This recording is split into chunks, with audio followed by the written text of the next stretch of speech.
એકવાર સ્વામી વિવેકાનંદ તેના આશ્રમમાં તેમના પાળેલા કૂતરા સાથે ચાલવા નીકળ્યા હતા. અચાનક એક યુવક આવ્યો અને સ્વામીજીના પગમાં પડીને કહેવા લાગ્યો કે સ્વામીજી, હું જિંદગીથી ખૂબ પરેશાન છું. હું દરરોજ સખત મહેનત કરું છું, પરંતુ આજ સુધી મને સફળતા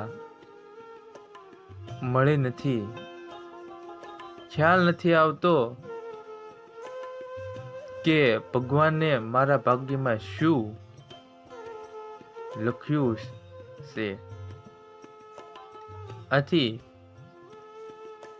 યુવકની મુશ્કેલી સ્વામીજી તરત સમજી ગયા. તેણે યુવકને કહ્યું, ભાઈ, તું મારા કૂતરાને દૂર એક રાઉન્ડ મારીને આવ, પછી હું તારા પ્રશ્નનો જવાબ આપીશ. યુવકને પણ થોડુંક અજુગતું લાગ્યું, પરંતુ તે કંઈ બોલ્યા વગર કૂતરાને લઈ જતો રહ્યો.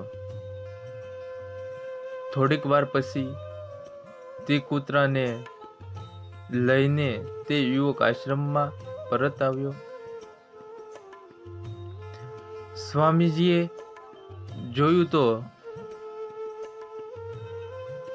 કૂતરું જોરથી હાંફી રહ્યું હતું, જ્યારે યુવકના ચહેરા ઉપર હજુ પણ તેજ યથાવત હતું. આ જોઈ સ્વામીજીએ કહ્યું કે ભાઈ, મારું કૂતરું આટલું થાકી ગયું કેમ? તમે તો કોઈ થાક દેખાતો નથી. યુવકે કહ્યું કે સ્વામીજી, હું તો ધીરે ધીરે આરામથી ચાલી રહ્યો હતો, પરંતુ આ કૂતરું તો બહુ જ અશાંત હતું.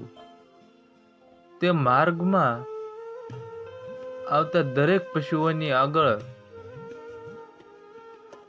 પાછળ દોડતું હતું, એટલા માટે તે થાકી ગયું લાગે છે. કે આ સમયે સ્વામીજીએ કહ્યું કે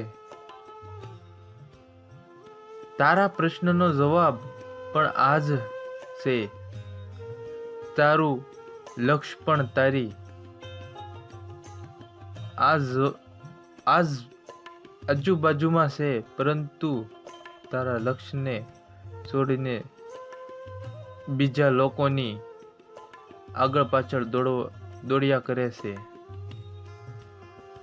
જેનાથી તું મેળવવા માંગે છે તે તારાથી દૂર રહેતું રહેશે. યુવક સ્વામીજીને જવાબ સાંભળીને પોતાની ભૂલને